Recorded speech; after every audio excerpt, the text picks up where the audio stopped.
Buenos días, hoy me corresponde dar respuesta a las inquietudes presentadas por ustedes en el foro de justicia transicional.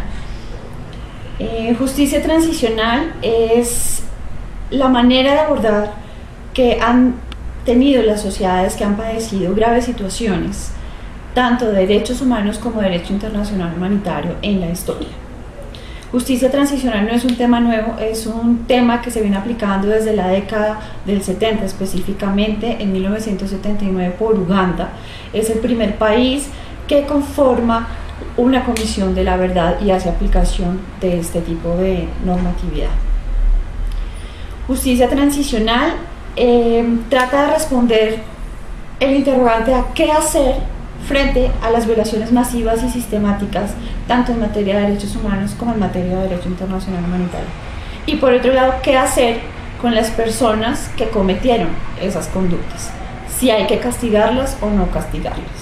El tratamiento que se le ha dado a este tema ha variado con el tiempo. En la década del 80 se prefirió visibilizar a las víctimas, ofrecer perdones estatales, pero no ejercer acciones punitivas en frente de los responsables, como en el caso de Chile, Argentina.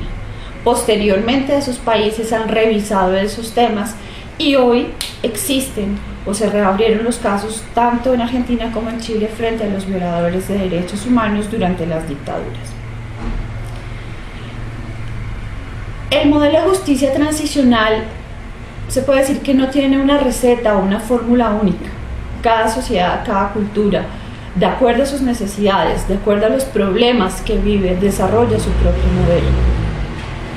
Por eso ha sido muy distinto el modelo que se manejó en Argentina, el modelo que se manejó en Chile o el modelo, por ejemplo, que se manejó en Sudáfrica en la década del 90. En el caso colombiano, Colombia ha tratado de fusionar algunas de las experiencias internacionales, por ejemplo, el tema de restitución de tierras abordado por la Comisión de la Verdad de Sudáfrica y en Kosovo y Yugoslavia. El tema de verdad y de reparación sí ha sido utilizado en los diversos países, obviamente de acuerdo a sus capacidades económicas, de acuerdo a la problemática que se presenta y pues también atendiendo al número de víctimas y de conductas que se pretendan resarcir. También acá tenemos que considerar dos elementos básicos. Primero, ¿qué tipo de situación quiero superar? Si quiero terminar una dictadura y pasar a democracia, o si quiero hacer una transición de guerra a paz. En nuestro caso, pues estaríamos hablando de una transición de guerra a paz. Más sin embargo, hay algunos autores que afirman que en el caso colombiano estaríamos hablando no de una transición completa, sino de una transición de tipo fragmentario, toda vez que en Colombia no hay un solo factor de violencia, sino que tenemos múltiples factores o múltiples actores que han generado, desencadenado el conflicto. En este momento específicamente, teniendo en cuenta las conversaciones de paz entre el gobierno del presidente Santos con la guerrilla de las FARC, en el eventual caso que se firme un pacto de paz, habría paz solamente con ese grupo. Nos quedaría la guerrilla del ELN, que sigue siendo fuerte, los grupos paramilitares que siguen funcionando e incluso los grupos que han surgido posterior a los procesos de reinserción, como las BACRIM. Cada uno de ellos tienen capacidad de daño, capacidad de armarse y han igualmente cometido violaciones graves tanto en materia de derechos humanos como en materia de derecho internacional humanitario. Y también tenemos que ver otra situación, otro elemento básico que se debe tener en cuenta en el tema de justicia transicional, es si se trata de una transición negociada o no. En nuestro caso es negociada. Cuando hablo de negociación estoy hablando de una cesión, de una concesión de elementos básicos para alcanzar esa transición, que en nuestro caso sería la paz. El problema básico o la pregunta central en este tema sería: ¿qué estamos dispuestos a ceder como Estado, como sociedad, para alcanzar esa paz? Si esperamos judicializar completamente a esas personas, o si se pretende a través de la negociación, a través de la buena voluntad y de la y del cumplimiento de lo que se está pactando en este momento en La Habana, que se llegue a un buen término de alcanzar la paz, como sería la entrega de armas, el resarcimiento para las víctimas por el daño que se les ha causado, la visibilización de las víctimas dentro del proceso, qué tipo de conductas se han presentado, qué delitos específicamente se han presentado en Colombia por parte, por ejemplo, de la guerrilla de las FARC, por qué han sido esas víctimas o esas personas sujeto activo de esas víctimas, dónde están los desaparecidos, dónde están los secuestrados, dónde está el dinero de esa organización, cómo funciona la estructura militar y la estructura política de esa guerrilla, en el caso concreto pues del proceso de La Habana, que permita desestructurar la guerrilla y pasar de este estado en el que estamos a paz. Esos elementos deben ser evaluados por el gobierno nacional y al Estado le corresponde una parte muy importante y trascendental en todo este proceso. Primero que todo, hay que tener en cuenta que el Estado está obligado a cumplir tanto con sus obligaciones nacionales como con sus obligaciones internacionales. Colombia ha ratificado un sinnúmero de tratados y convenios internacionales en materia de derechos humanos e internacional humanitaria. Tenemos incluidos este tipo de normatividad dentro de nuestra Constitución a través del bloque de constitucionalidad. Aparte, nosotros manejamos o hacemos parte del Sistema Interamericano de Derechos Humanos, dentro del cual el Estado colombiano está obligado a cumplir de manera completa todas las obligaciones que ha suscrito a través de los años. A nivel internacional, a la luz del Sistema Internacional de Naciones Unidas y concretamente dentro del Sistema Interamericano de Derechos Humanos, esto quiere decir Comisión Interamericana, Corte Interamericana de Derechos Humanos, el Estado colombiano es el que entra a responder por cualquier tipo de violación, ya sea por acción o por omisión, frente a las obligaciones que ha contraído en materia de derechos humanos. Colombia, a partir del año 2002, exactamente el 1 de noviembre, suscribió el Estatuto de Roma.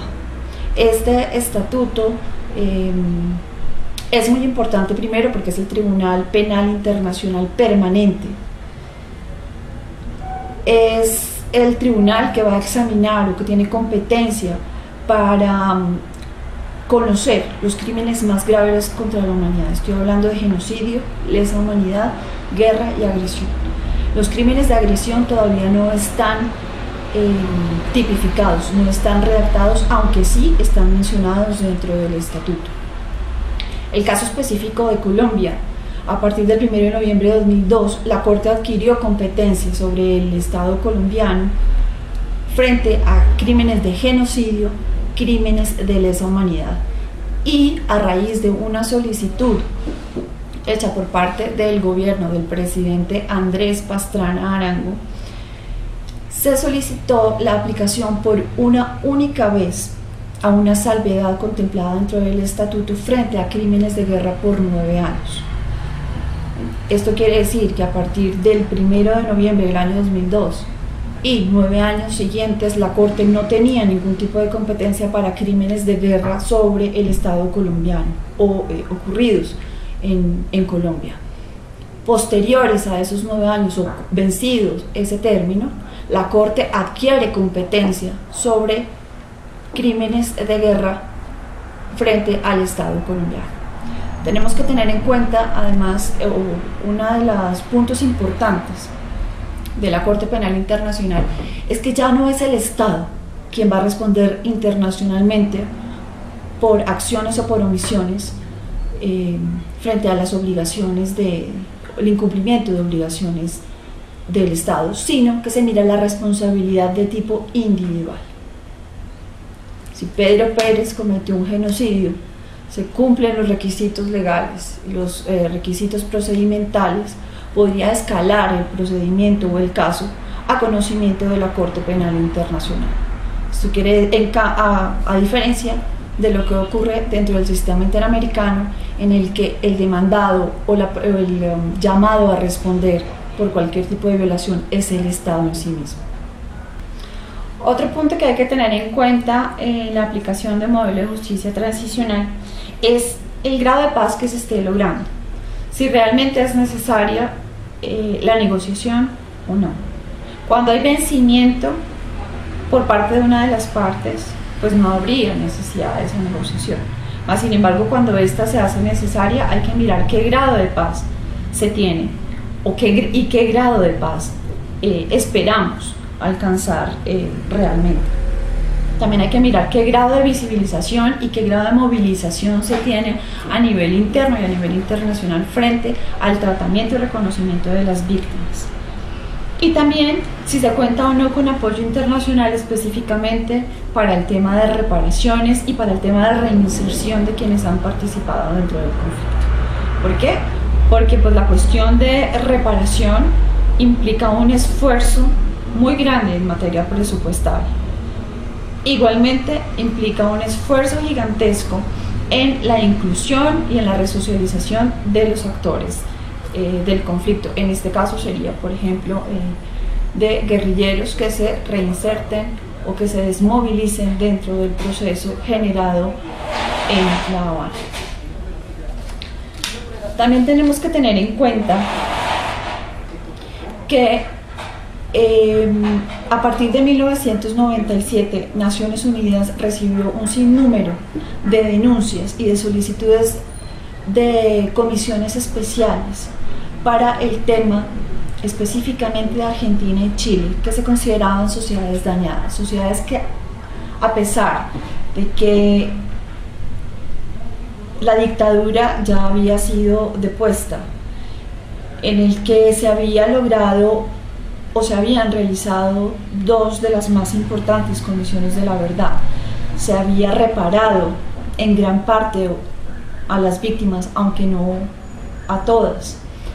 Seguían abiertas las heridas, por ejemplo, en el tema de los desaparecidos, y seguía abierto el tema de los niños desaparecidos, niños que nacieron en cautiverio de sus padres o niños que fueron raptados durante la dictadura.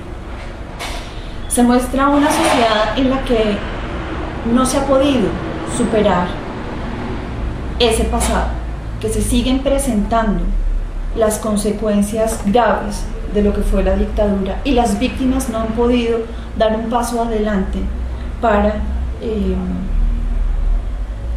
recuperarse de alguna manera de ese tipo de violaciones. El estudio realizado en 1997 por Naciones Unidas, en cabeza de Luis Joanet, establece que las sociedades deben tener un tipo de catarsis. Ese tipo de catarsis debe hacerse dentro de unos elementos básicos o unos elementos esenciales que deben ser incluidos dentro de cualquier tipo o de cualquier esquema de justicia transicional que se quiera elaborar. Estos elementos son satisfacción al derecho a la verdad, satisfacción al derecho a la justicia, satisfacción al derecho a la reparación y garantías de no repetición. Se estableció en el informe que sociedades como Argentina y Chile, aunque tuvieron la oportunidad de hacer parte dentro de las comisiones de la verdad, no se les permitió efectivamente abordar el tema de justicia. Se consideraba que había habido impunidad, que había habido, se había relevado de la responsabilidad a quienes hacían parte de la dictadura y no se consideraban plenamente resarcidos en ese aspecto. Por lo tanto, no podían dar ese paso adelante y la transición no podía ser efectivamente plena. A través de ese documento, Naciones Unidas comienza una campaña para la inclusión de estos 4 elementos en cualquier tipo de modelo transicional. Se consideran los ideales, elementos ideales dentro del modelo de justicia transicional, aunque cada estado, lo repito, de acuerdo a sus necesidades, de acuerdo a la gravedad del problema que esté viviendo, va a aplicar verdad, va a aplicar justicia, va a aplicar reparación y obviamente a través de estos tres elementos anteriores hacer efectivo el tema más importante, que es la garantía de no repetición. Está en cabeza del Estado garantizar a la sociedad, a las víctimas, que lo que ocurrió no vuelva a pasar. Y eso se logra, según Naciones Unidas, a través de verdad, justicia y reparación de las víctimas. Justicia transicional hay que desligarlo de la aplicación en temas ordinarios. Justicia transicional no se va a aplicar en los casos comunes o en los delitos comunes, se va a aplicar a los delitos más graves, se va a aplicar a situaciones realmente graves, sistemáticas y generalizadas, específicamente en materia de derechos humanos, materia de derecho internacional humanitario.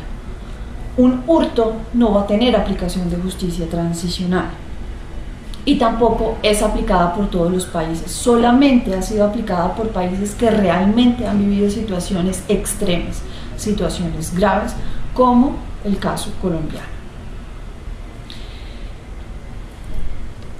Una de sus preguntas más recurrente era si se podía aplicar frente a delitos de lesa humanidad y delitos de genocidio. La respuesta es: la justicia transicional se ha convertido en un mecanismo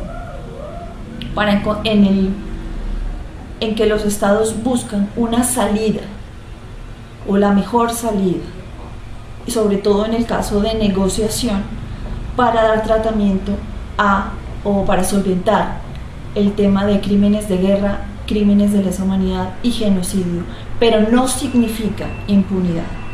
El tema de justicia transicional tiene que tener obligatoriamente una estructura legal, una estructura normativa previa a su aplicación, porque si no había violación al debido proceso a quienes se les va a aplicar, frente a qué tipo de delitos voy a juzgar, qué tipo de personas voy a juzgar, cuál va a ser el procedimiento específico para tratarlos, cuál va a ser el manejo de las penas que se les va a dar. Por ejemplo, en el caso colombiano, la ley 975 del año 2005, elaborada durante el gobierno del presidente Álvaro Uribe Vélez, fue una ley aplicada no solamente a las paramilitares, era una ley a la cual se han acogido miembros tanto de guerrilla de las FARC como guerrilla del ELN, dentro del cual se creó un procedimiento específico en materia penal para procesar a quienes hubieran cometido delitos graves. La ley incluía además la imposición de una pena alternativa de un máximo de 8 años, que fue revisada por la Corte Constitucional Colombiana y fue declarada exequible, sujeta a un condicionamiento que consistía en que dentro de la sentencia debería incluirse que la persona era responsable de la pena principal, ya sea de 40, 60 años, pero como hacía parte del sistema de justicia y paz, siempre y cuando cumpliera los requisitos de verdad, de justicia, de reparación a los cuales se había comprometido y de desarme, de no volver a cometer ese tipo de conductas, de reparar a las víctimas, de colaborar con la justicia, de colaborar para la desarticulación del esquema de la organización paramilitar, le era aplicable una pena alternativa de máximo 8 años. Pero la Corte insistió reiterativamente en que dentro de la sentencia proferida contra estas personas que hicieron parte del sistema de justicia y paz, la pena principal debería ser incluida, pero se aplicaba la pena alternativa si la persona no cumplía con los requisitos de decir la verdad, si la persona no reparaba a las víctimas, si la persona no participaba activamente con el proceso, entorpecía el proceso, pues se le eliminaba ese beneficio y se le aplicaba la pena principal. Otra pregunta recurrente en el foro es frente a qué tipo de delitos puede amnistiarse o indultarse. El indulto supone el perdón sobre la pena. La amnistía supone el perdón sobre el delito. Constitucionalmente tenemos dos artículos que consagran o que estipulan estas dos figuras. Una es para el presidente de la República y otra es para el Congreso. Obviamente, los dos están enmarcados o tienen como limitante la aplicación de estas dos figuras única y exclusivamente para crímenes o delitos políticos. La Corte ha reiterado específicamente después del año 91 y con mayor fuerza lo ha hecho desde el año 2006, después de la revisión de constitucionalidad de la ley 975 en diversas jurisprudencias, han reiterado que en Colombia, por las obligaciones internas e internacionales que ha adquirido el Estado colombiano, es imposible amnistiar delitos graves como genocidio, delitos de lesa humanidad y delitos de guerra. Estamos hablando que sería imposible amnistiar un secuestro, que sería imposible amnistiar un genocidio, que sería imposible amnistiar el reclutamiento forzado. Solamente y exclusivamente la amnistía y el indulto están dados para delitos políticos de acuerdo a las obligaciones contraídas por el Estado colombiano, tanto internamente como internacionalmente. En el caso de que se sobrepase ese límite, estaríamos entrando en una responsabilidad internacional, ya sea dentro del sistema interamericano de derechos humanos, en el que el Estado colombiano sería juzgado y sancionado por violación a sus obligaciones, o en otro aspecto podríamos escalar o abrir competencia dentro de la Corte Penal Internacional para el conocimiento de estos casos. Obviamente, siempre y cuando se cumplen los requisitos legales y procedimentales para escalar a cada uno de los dos sistemas, ya sea a la Corte Interamericana de Derechos Humanos o a la Corte Penal Internacional. Hay un caso, hay varios ejemplos en los que países han redactado leyes de amnistía e indulto en las que se releva la responsabilidad de los autores de violaciones graves. Uno de estos es el caso de Argentina, en el que en el año 2005 la Corte Interamericana declara nula las leyes de amnistía y punto final, e incluso internamente el presidente Kirchner hace que estas leyes sean declaradas nulas por la Corte Suprema de Justicia de ese país. Otro caso también muy importante es el denominado caso Barrios Altos contra Perú del año 2005, en el que se declara nula una ley de amnistía otorgada por el gobierno peruano.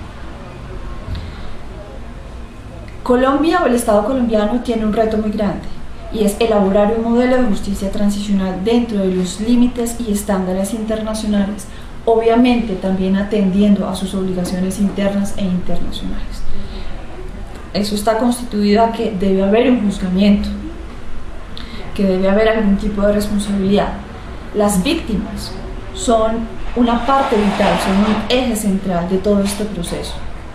Las víctimas no pueden dejarse de lado y no pueden seguir victimizándose. Las víctimas tienen que ser incluidas dentro del proceso de justicia transicional, ya que estamos hablando de una doble dimensión, tanto en materia de verdad, tanto en materia de justicia y en materia de reparación. Hay una dimensión individual y hay una dimensión colectiva. No solamente hay verdad, justicia y reparación frente a quienes padecieron directamente el daño o han sufrido directamente el daño, sino que se considera a la sociedad que ha visto, que ha padecido ese tipo de conductas, se le considera también igualmente víctima. ¿Por qué es importante recordar en todo este tema y por qué es importante el tema de verdad? La verdad se considera como un elemento de reparación. verdad, justicia, reparación y garantías de no repetición deben verse de manera complementaria, deben verse, no pueden separarse, no pueden desligarse la una de la otra. Al contrario, todas deben conjugarse. ¿Para qué? Para lograr una transición efectiva, una transición duradera. El papel lo aguanta todo. Realmente el problema más álgido va a ser el tema de la implementación de los acuerdos o de la implementación de ese modelo de justicia transicional. Si falla alguno de los modelos, alguno de los acuerdos, el proceso puede debilitarse y puede volverse a la situación anterior, y eso no se quiere. Por eso lo que se pretende es que se cimente sobre elementos muy firmes de verdad, de justicia, de reparación, que lleven a la satisfacción de las víctimas, a que la sociedad recuerde, y que a través de ese recuerdo se evite la repetición de esas conductas. Y aparte, obviamente, que se logre como fin último garantizar a la sociedad que nunca van a volver a ocurrir ese tipo de conductas. Colombia tiene estructuradas 4 leyes que se consideran como los pilares de la justicia transicional. Una es el tema de la ley de desplazamiento forzado del año 97, que tenía exclusivamente la restitución y la reparación para las víctimas del desplazamiento en Colombia. Una ley que fue reformada y se ha mantenido con los años por necesidad o por la continua comisión de este tipo de conducta dentro del conflicto. En el año 2005, durante el gobierno del presidente Álvaro Uribe Vélez, se promulgó la ley 975 de 2005, más conocida como Ley de Justicia y Paz. Esta es la ley que se considera que incluye los 4 elementos de justicia transicional. Incluye verdad, justicia, reparación y garantías de no repetición. Incluía un procedimiento específico para reparación dentro del proceso que estaba creado por la ley, y además incluía un procedimiento en materia de tratamiento penal para quienes habían cometido ese tipo de conductas. Posteriormente, esta ley ha sido reformada, y tenemos durante el gobierno del presidente Juan Manuel Santos la ley 1448 de 2011, más conocida como Ley de Víctimas y Restitución de Tierras. Es una ley que contempla verdad, justicia. El tema de justicia lo aboca a través de la reparación y de la verdad, más sin embargo no crea un procedimiento específico en materia penal para tratamiento de quien viola la normatividad, pero sí crea un procedimiento de tipo administrativo para el tema de restitución de tierras, en el caso de desplazados que hayan sido despojados de sus bienes. También contempla, a través de sus decretos reglamentarios que fueron publicados como lecturas complementarias de este módulo, contempla unas tablas de indemnizaciones, dependiendo por las circunstancias de cada uno de los casos, con un máximo de 20 millones de pesos, en el tema de cualquier violación, tanto de derechos humanos como internacional humanitario. La ley 1448 tiene 2 puntos muy importantes. Son, a partir del 1 de enero de 1995, el año 85, discúlpenme, es el año en el que, a partir del cual se comienzan o se consideran víctimas de conflicto armado y pueden hacerse parte para ser objeto o verse beneficiados por esta ley. En el tema de restitución de tierras, 1 de enero de 1991 en adelante. Esto quiere decir que del 1 de enero del 91 para atrás, las personas que hayan sido sujetos o hayan visto vulnerados sus derechos frente a este tipo de conductas no pueden acceder a los beneficios de la ley.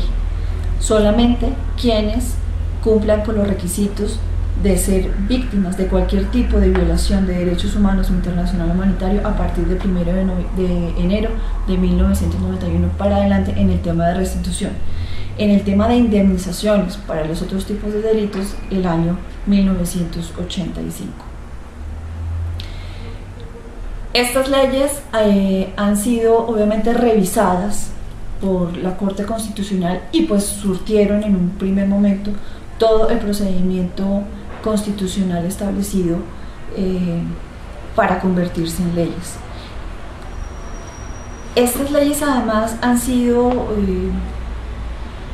unidas o fortalecidas por el presidente Juan Manuel Santos a través del Acto Legislativo 01, que se convertiría en la cuarta ley que mencioné dentro de la legislación que debería ser considerada como normas de justicia transicional en Colombia. El Acto Legislativo 01 del 2012, más conocido como el Marco Jurídico para la Paz. El Marco Jurídico para la Paz es un tema que está actualmente siendo revisado por la Corte Constitucional, tiene múltiples demandas por parte de diferentes actores. Establece la posibilidad para el gobierno colombiano de crear instrumentos excepcionales para facilitar el advenimiento de la paz y pues la terminación del conflicto. Establece la posibilidad de la creación de una comisión de la verdad, establece un tratamiento diferenciado entre los diferentes actores y establece en materia punitiva y en materia de responsabilidad dos figuras que se han aplicado internacionalmente y no en materia interna, como son el tema de priorización y el tema de máximos responsables. ¿A qué hace referencia a esto? El Estado colombiano va a decidir a quiénes se va a juzgar y cuáles son los delitos que se van a juzgar. Este marco legislativo está sujeto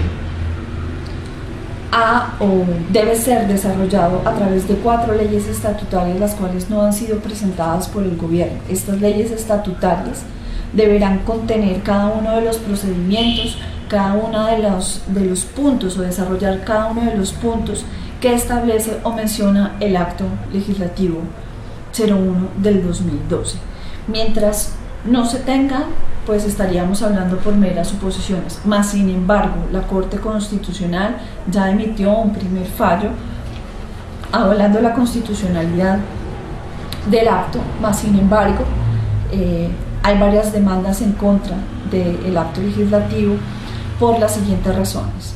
Hay actores que han demandado el acto por suplantación de la Constitución, por el no cumplimiento de obligaciones nacionales e internacionales frente al tema de investigar absolutamente toda violación de derechos humanos o internacional humanitario y de juzgar a todos los responsables. Habrá que ver cuál es la decisión de la Corte a futuro. Hasta el momento la Corte, en el único fallo que existe frente a la revisión de constitucionalidad del acto legislativo, la Corte declaró exequible el acto. El tema de las FARC en el proceso de La Habana es muy complicado de hablar en este momento si tenemos en cuenta que el proceso es considerado por el gobierno como un proceso secreto.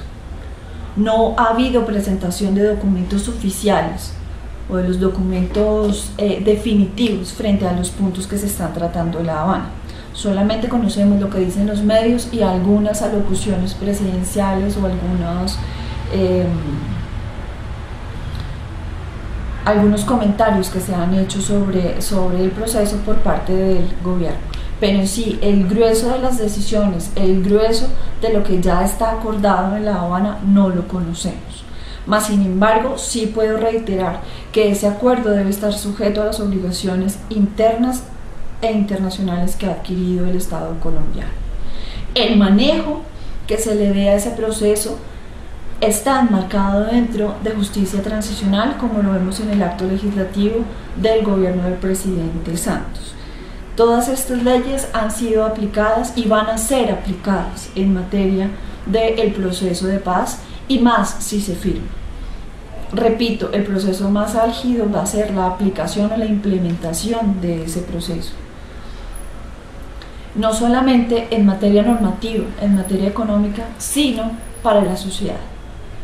Recibir a esas personas, acoger a esas personas, hace parte de la transición, hace parte del proceso que han vivido sociedades en otros países, como en Sudáfrica, como en Sierra Leona, en Ruanda, en Chile y en Argentina. Entonces es un proceso de todos. Hay preguntas en las que se establece o en las que se me inquiere acerca de si es posible dejar a las víctimas de lado. La respuesta es no. Incluso dentro del proceso de La Habana, el quinto punto de la agenda es el tema de víctimas. Si una víctima no se siente reparada, si una víctima no se siente indemnizada adecuadamente, si siente que no se le dijo la verdad, no puede pasar la hoja, no puede recuperarse de esa situación y podría dar paso a que esa víctima o ese grupo de víctimas escalen, obviamente agotando instancias primero nacionales, escale a instancias internacionales, ya sea de la Corte Interamericana de Derechos Humanos o a la Corte Penal Internacional. Pero el tema de las víctimas es muy importante. Colombia no es el primer país en aplicación de justicia transicional. Hemos tenido más de 89 experiencias a nivel internacional. Como les mencionaba inicialmente, Uganda fue el primer país en establecer una comisión de la verdad. Todas las comisiones, todos los procesos han sido diferentes, no todas las comisiones han abordado todos los delitos. Habrá que ver a través de las leyes estatutarias que surjan de este proceso y que complementen el acto legislativo para la paz, cómo va a ser, cómo se va a implementar la Comisión de la Verdad en el caso colombiano.